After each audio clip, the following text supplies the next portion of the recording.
Greetings, boys and girls, from the Alberta Pepper Lab. Today is going to be a bit of a hodgepodge of stuff. Just want to show you some of the things I have going on. It has been 2 weeks since I released a video. My apologies, we've had lots going on, including an injury to my wife, but we can get into that in a little bit. Yeah, so why don't I go ahead and show you my latest creation. Okay, so moving along the Alberta Pepper walkway, and getting over here, this heap right here was Butchzilla. That was Butchzilla, and just to give you an idea as to how large it was, that is the base of its root, and that is my thumb for comparison. Butchzilla grew to be a very large plant. Unfortunately, it only gave me 2 pods during its life, which was just bizarre. Anyways, moving alongside, this is my garage. Alongside the garage, you guys can see I've got a bit of a wooden structure in here. This is my new compost. I just finished building it before the most recent snowfall. So my problem is if we go in here and move a little further back, that right there was my compost from before, and it just was not adequate. So I built this, and shortly after building it, see, the idea is that I knew I would want to shovel stuff out of here, so I made this little area in here that I could get in, but it's a little bit too narrow, which is unfortunate, but that's the way it is. So what I'm going to end up doing is actually just expanding it out right out to the wall and having like a walk-in concept where I could just walk in and grab my compost, whatever I need, or till it, or whatever I need to do with it. This was made out of 10-foot skids. These are skids that I get at work. We have different types of pipe that come in on them. So what I did is I removed the top 2 because I didn't want it to be too tall. I wanted to be able to reach in there from the side, although that's not going to happen anymore. Removed the bottom one, and I had another 10-foot skid down here. You can see it's attached down there. This was added in just to give it a bottom. This should be pretty good. Should give lots of airflow to the compost and stuff like that. So hopefully it will break down much better than that black circular tiny compost thing I had. So as you can see, we got another snowfall. Look at that. And chives are doing good, huh? Well, Mongo's downstairs in the basement having a nap, so how about we head down that way and have a little chat. Here is a little Thessie cameo. Hi, Thessie. Do you want to say hi to YouTube? No, you just want to get at the water that's there, don't you? She loves to just stick her paw in here and then lick it in order to get water. She's got a full water dish over there, but that's just how she rolls. She knows we don't like it when she does that, so she's just sitting, pretending to just sit there. Oh. There we go. Yeah.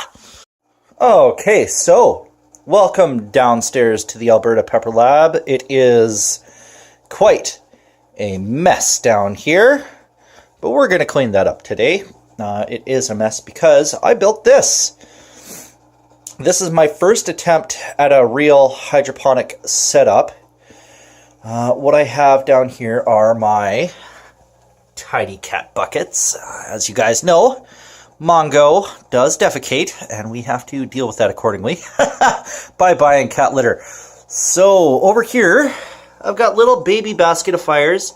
Guys, this is my first time doing a hydroponic setup, so you know, we're gonna have to bear with my mistakes. I have a feeling I'm gonna kill everything. I've already killed half of them, but hopefully I'll get much better at this. I decided to go hydroponic this year so that I hopefully won't have as many pests. If I do end up having pests, then I will just you know, go back to soil, as it seems to be much easier. Down in here, this is my Maruga Over here, we've got White Ghost.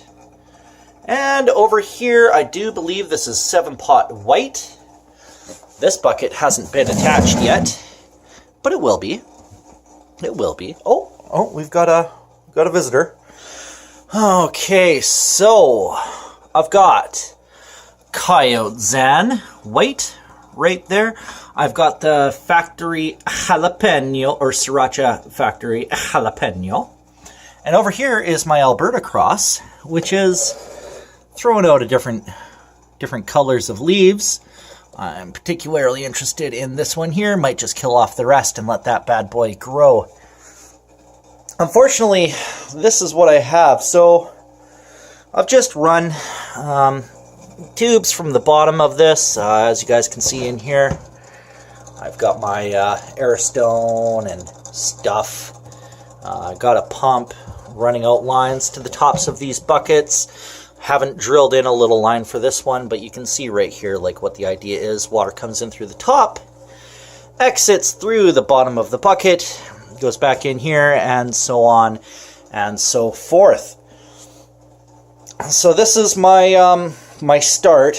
I mean, obviously you guys know me. I plan on having much more growing on down here, but I just wanted to experiment a little bit first. Don't walk on that.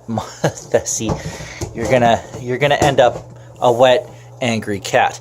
Okay, so like I was saying, I do expect to have a bit more growing on in here this winter, but this is just the start to learn, because this is a learning experience for me. I have never done hydroponics. I did a little bit of testing with the Cracky system last winter and failed epically. The only way I was able to save my plants was by putting them in soil, of course. So how about we cut to me sitting and chatting? Oh boy, this feels good, I tell you what. Remember how many long talks we've had sitting at this desk, looking at the stuff behind me. So, but on a much more serious note,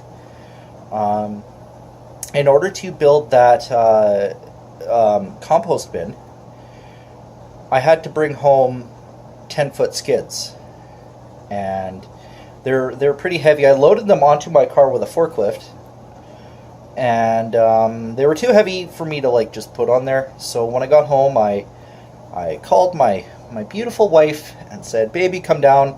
Give me a hand, take these skids off." And so she took one look at the skids and said, "I don't think I can lift that." And I said, "Oh," and she goes, "We should just throw them off of the car." And I didn't want to damage anything, so I was like, no, it'll be fine. Let's just, bring it down. So she was unable to lift her side, and the weight of this 10-foot skid, which is probably about, it's a surprising amount of weight that skid has. There's a lot of 2x4s on it. Hit her in the face, and it created a goose egg right here, and it hit her eyebrow and cut her eyebrow open, and then road rashed down her face here, and then something else punctured her right down in here. And so the poor girl was in quite a bit of pain. She didn't want to go to the hospital because, it's Canada, and if you need something that isn't very important, like stitches, you will be waiting for 8 hours. So, depending on the night at the hospital, of course. So she flat out refused to go to the hospital. She didn't want to deal with the weight. And so I used Quick Clot on her eyebrow to seal the wound. And we've been using polysporin. She's mostly healed. She obviously will have a scar here on her eyebrow where the pellet connected. Big part of why I haven't been making videos is because I was more concerned about her health and taking care of her face and making sure it wasn't getting infected and polysporting it every night, and etc, etc, etc. But she is on the mend. She is, for a girl that is 5 feet tall, she's pretty tough. I'll give her that. So, let's talk about my hydroponics right over there. So far, and this was just my starting cost, and I mean, I'm sure like the DIY guys can do a lot better than me. I'm not the best DIY guy in the world. This is mostly DIY. I had to spend approximately $300 thus far on that setup back there. So the things that I had to buy were the air stone. I had to buy the pump that I used. I have this submersible pump that I used. I had to get the little bits and doodads, like the things you screw into the hose to make those lines run out and go to the buckets. I had to get the little T-bends to put in the buckets, and oh boy, yeah. So far, like $300 for the, oh, there's a Mongo cameo. Yes.